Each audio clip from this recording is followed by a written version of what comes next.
नमस्कार मित्रों, astro talkies में आप सभी का बहुत बहुत स्वागत है।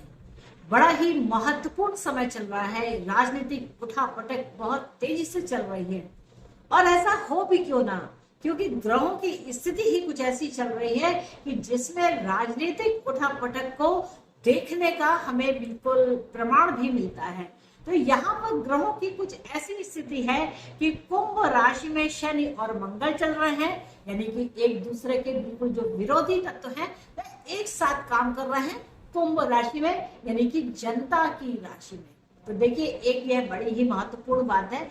दूसरी महत्वपूर्ण बात क्या है कि शनि और माफ कीजिएगा, दूसरी महत्वपूर्ण बात यह है कि राहु और सूर्य का यहाँ पर हमें संगम देखने को मिल रहा है। तो सूर्य और राहु के संगम हो जाने से यहाँ पर ग्रहण योग का निर्माण हो रहा है और यह जो ग्रहण है वह मीन राशि में लग रहा है। यानी मीन राशि यानी कि मोक्ष भाव से संबंध रखने वाली राशि, मोक्ष भाव को समझने वाली राशि। तो यहाँ पर जो ग्रहण है वह सूर्य राहु के साथ हो रहा है। तो और इसके साथ साथ इस समय पर हमें दो तरीके से ग्रहण देखने को मिलेंगे। एक चंद्र ग्रहण देखने को मिलेगा, दूसरा हमें सूर्य ग्रहण देखने को मिलेगा। तो ये जो चंद्र ग्रहण है ये हमें अभी 24-25 मार्च की जो हमारी रात्रि होगी, यानी कि होली का जो समय होगा, उस बीच में हमें देखने को मिलेगा। इस समय पे हम पूर्णमासी के दिन सूर्य माफ कीजिएगा चंद्र का ग्रहण देखेंगे और हमारा जो सूर्य का ग्रहण है वह हमें 8 अप्रैल को देखने को मिलेगा, यानी कि नवरात्रि की जो पहली दिवस और रात्रि का जो समय होगा, यानी कि फागुन मास का आखिरी समय और चैत्र मास की शुरुआत जो है उस समय सूर्य का ग्रहण होगा। तो ये एक बहुत ही महत्वपूर्ण घटना है और ऐसा जो चीजें हो रही हैं ये 18 साल के बाद हो रही हैं, यानी कि इतिहास दोहरा रहा है। तो इस चीज को आप समझिएगा कि ये इतिहास हमें क्या दोहरा रहा है। तो यहाँ पर सूर्य और राहु का जो ग्रहण काल है यह मीन राशि के अंतर्गत हो रहा है। तो मीन राशि को यहाँ पर विशेष सावधान रहने की आवश्यकता होगी। मीन राशि या जिनका रेवती नक्षत्र का द्वितीय चरण या तृतीय चरण हो, उनके लिए यहाँ पर जो है एक विशेष यहाँ पर ध्यान देने की आवश्यकता है। इसके साथ साथ ये जो 8 अप्रैल को मीन राशि का रेवती नक्षत्र रहेगा और 24-25 मार्च की रात्रि में यहाँ पर कन्या राशि पे इस चंद्र ग्रहण का प्रभाव होगा। चंद्रमा और केतु की युति बनती है और यह हस्त नक्षत्र के साथ यहाँ पर होगा। तो जिन लोगों का जन्म हस्त नक्षत्र के किसी भी चरण में हो, उनको यह जो ग्रहण है वह प्रभावित करने वाला है, यानी कि उनकी दिशा और दशा में यहाँ पर उनको ग्रहण लगता हुआ दिखेगा, यानी कि उनके मानस में विक्षिप्तता से यहाँ पर आएगी। उन्हें वह जो सोचते हैं, जो करना चाहते हैं, वह चीज नहीं हो पाती। तो यहाँ पर जो पहला हमें ग्रहण मिल रहा है वह 24-25 अप्रैल को मिल रहा है। चंद्र ग्रहण का समय होगा, यानी कि कन्या राशि में चंद्रमा और केतु का यहाँ पर हमें योग दिखाई देगा। यहाँ पर देखने वाली बात क्या है कि 15 मार्च के आसपास जो ये संक्रांति हो रही है, सूर्य की संक्रांति हो रही है, इसके साथ साथ सूर्य और राहु का जो संगम हो रहा है, उस संगम के कारण राजनीतिक उठापटक बहुत तेज हो जाने वाली है, यानी कि राजनीति जो है यहाँ पर बहुत तेजी से यहाँ पर अपना प्रभाव दिखाएगी। प्रभाव क्या विशेष महत्वपूर्ण देखने वाले होंगे कि जो सूर्य है यह मोक्ष भाव में है, मोक्ष की राशि में है। तो यानी कि ये मोक्षता हमें क्या दिखाती है कि इसको छोड़ो, यानी कि जो चीजें अनावश्यक हैं हमारे जीवन में उनको छोड़ देना ही हितकर होता है। तो मीन राशि में यहाँ पर कुछ ना कुछ यहाँ पर छुटकारा मिलने की बात दिखाई देती है। आपके जिस भी भाव में मीन राशि होती हो, उस चीज को ध्यान रखना कि वहां पर किस प्रकार का छुटकारा मिल रहा है। मान लीजिए कि आपका ये जो मीन राशि है वह चौथे भाव से संबंध रखती हो, तो यहाँ पर सुख शांति को देखना, अपने घर को देखना, इस चीज का यहाँ पर प्रभाव देखना पड़ेगा कि यहाँ पर जो ये ग्रहण हो रहा है यानी कि राजनीति यहाँ पर हो रही है। राहु एक राजनीतिक प्लेनेट है और सूर्य क्या है, सूर्य सरकारों से संबंध रखती है, यानी कि वह भी राजनीति से संबंध रखती है, राजा से संबंध रखती है, और इस पर राहु की छाया है, यानी कि राहु सूर्य को ग्रहण कर ले रहा है, तो यानी कि उसकी शक्ति का यहाँ पर ह्रास भी होता हुआ दिखाई देता है।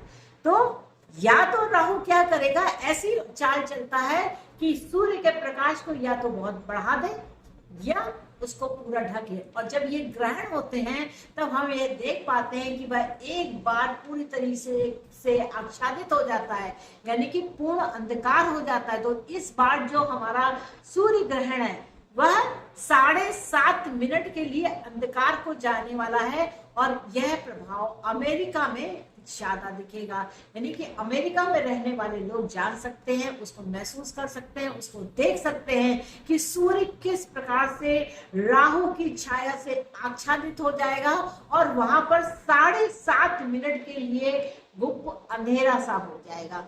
तो ये एक बहुत बड़ी प्राकृतिक घटना है, इसको समझना चाहिए, इसको देखना चाहिए कि इसके प्रभाव क्या होते हैं।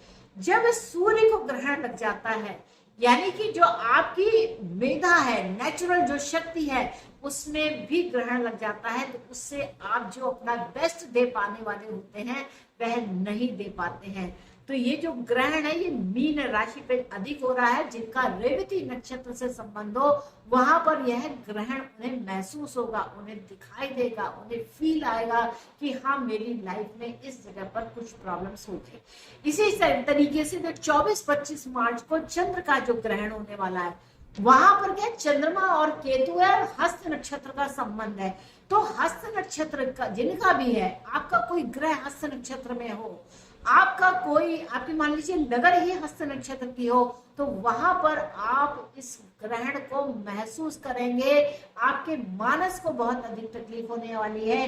यानी कि जब चंद्रमा के ऊपर ग्रहण होता है तो मानसिक पीड़ा बहुत अधिक होती है।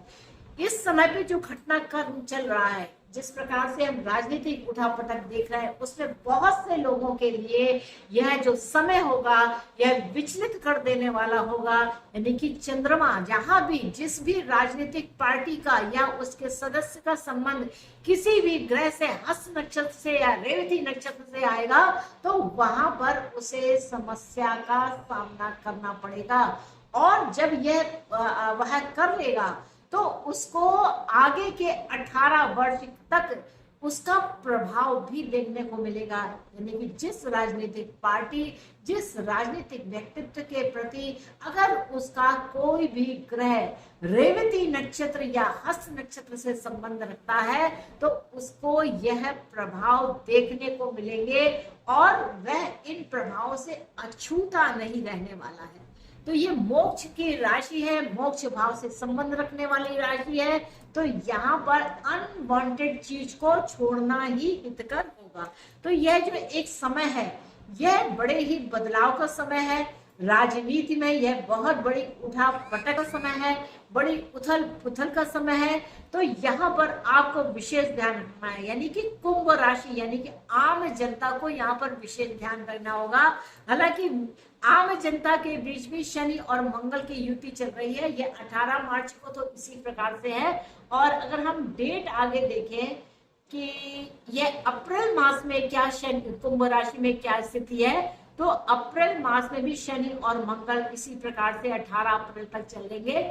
24-25 मार्च को अप्रैल को कहीं पर वोटिंग हो रही है, तो वहां पर देखिए मंगल अलग हो करके राहु यानी कि राहु देव के साथ संगत में होगा, यानी कि मीन राशि पर प्रभाव है।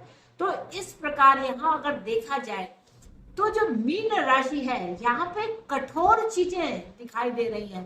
कभी सूर्य राहु का संगम दिख रहा है, कभी मंगल और राहु का संगम दिख रहा है, कभी बुध जो कि नीच अवस्था के हैं उस बुध और राहु का संबंध दिख रहा है। तो कुल मिला के आने वाला जो समय है, यानी कि अभी से लेकर के आगे करीब 25 मई तक का जो समय है, यह हमें मीन राशि को लेकर के काफी उथल पुथल भरा होगा। राजनीतिक रूप में देखा जाए, चाहे आर्थिक रूप में देखा जाए, या मानसिक रूप से भी अगर देखा जाए, तो यहाँ पर काफी हलचल रहने वाली है। यानी कि मीन राशि और कन्या राशि के ऊपर इसका विशेष प्रभाव पड़ रहा है, क्योंकि मीन राशि से में जो भी ग्रह आता है वह कन्या राशि को देखता भी है, और जहां पर केतु पहले से मौजूद है तो प्रभाव क्यों ना होगा, प्रभाव होगा तो मीन राशि और कन्या राशि विशेष रूप से यहाँ पर प्रभावी होंगे। तो मित्रों, ये था मेरा एक भाव जो मीन राशि और कन्या राशि को लेकर के यहाँ पर जो ग्रहों की जो एक युति बन रही है, एक संघर्ष की स्थिति बन रही है, वह यह मैं आप लोगों को विशेष रूप से बताना चाहती थी।